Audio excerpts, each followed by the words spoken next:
Have you ever felt like no matter how desperately you wish for something, success, love, wealth, peace, it just never seems to arrive? Or have you spent hours in prayer, repeating affirmations, lighting candles, visualizing your dreams, yet all you get in return is more silence? Welcome back to the channel, your sanctuary for uncovering the truths of the spiritual path. Today we ask a piercing question: why are your wishes so ineffective? And more importantly, what does it really take to shift your destiny? Let us begin with a hard truth: wishing is not the same as practicing, and wanting is not the same as aligning. In a world obsessed with manifestation, it's easy to be seduced by the idea that all it takes is a strong desire and a few rituals to bend the universe to your will. But spiritual tradition, from the oldest sutras to the deepest meditative insights, has always told us one thing: before the universe listens to you, you must listen to yourself. Why is it that some people seem to effortlessly attract good fortune, while others stumble through misfortune even while trying their hardest to do good? The answer lies not in appearances but in depth the depth of sincerity, clarity, karma, and inner alignment. Let us explore a story from the Buddhist tradition that brings this to light.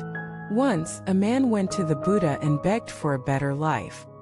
He lamented his poverty, his endless misfortune, and begged the Buddha to teach him a mantra that could bring wealth. The Buddha, compassionate as always, listened quietly. Then he handed the man a broom. "Clean the temple grounds," the Buddha said. The man was stunned. "Is this a joke?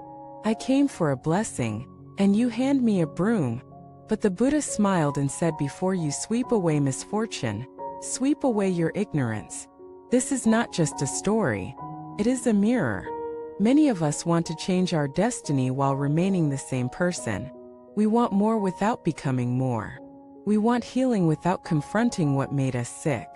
We want love without shedding the walls we built to protect ourselves from being hurt. You don't get what you wish for. You get what you are aligned with. Your outer reality is only a delayed reflection of your inner structure. If your thoughts, speech, and behavior contradict your wishes, the universe reads that conflict and responds with nothing.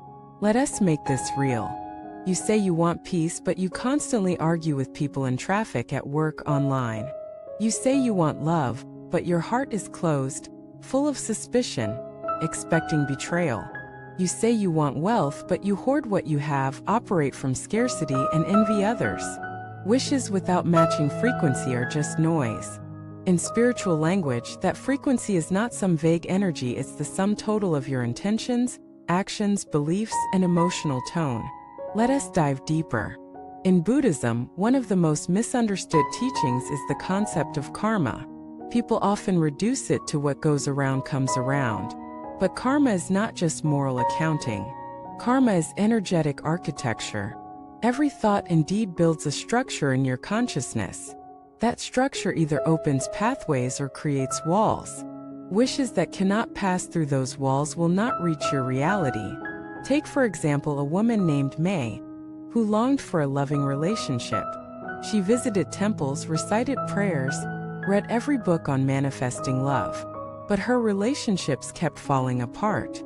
Finally, during a retreat, a monk asked her, "What is your first thought when someone says they love you?" She replied, "I think they're lying." The monk smiled sadly. "Your wish for love is blocked not by fate, but by fear. You are praying for sunlight while keeping your windows shut." This is the paradox of desire. It is not enough to want, you must become the kind of vessel that can hold what you ask for. Wishing for wealth while believing money is evil is like planting seeds in poisoned soil. Asking for peace while feeding your mind with gossip, violence, and conflict is like trying to light a candle in the wind. Even the most sincere prayer cannot bloom in a polluted heart. This is why true spiritual paths demand inner transformation, not just outer rituals. The Buddha didn't teach shortcuts. He taught purification of mind, speech, action. He didn't say chant this and get rich. He said remove greed, remove hatred, remove delusion, and then the blessings come not from the sky, but from the clearing of your inner sky. What blocks your destiny is not the lack of blessings. It is the lack of readiness. You want the river to flow, but you've dammed it with resentment, fear, and contradiction. Now here asks the deeper question: what does enough practice mean? Is it counting malice and reciting sutras? Is it attending every retreat? Is it abstaining from meat or fasting every month? No. Real practice means integration. It means your thoughts support your words align with your actions, and your actions nourish your soul. It means when you pray for compassion, you don't gossip behind someone else's back.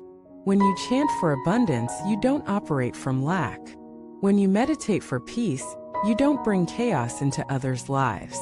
True practice is ruthless honesty with yourself. And yet, this is not about guilt, it's about awakening. Every moment you become aware of your contradictions, you gain a chance to align. Every time you catch yourself acting from fear and choose love instead, you shift timelines. Every decision to forgive, to let go, to soften, these are the real spells that transform your path. Let us return to the question: why are your wishes not working? Because the universe is not moved by begging. It is moved by becoming. When your inner state matches the reality you wish for, the doors open. Not because someone granted your wish, but because you finally stopped blocking it. This isn't magic. It's clarity. Let me share one last story. A monk once planted a fig tree, watered it daily, and waited patiently. His fellow monks mocked him, saying it would take years before it bore fruit. But he smiled. "That's fine," he said. "The fruit is inevitable, not because I pray, but because I care for it every day." This is how destiny changes, not by grand declarations, but by steady, invisible acts of love. So if you truly want a different life, don't ask the sky. Ask yourself, what am I embodying? What am I repeating every day? Am I creating openings or building walls? Your destiny is not written in the stars. It's etched in your choices. And your wishes, they are heard. But they will only be answered when your heart becomes the answer.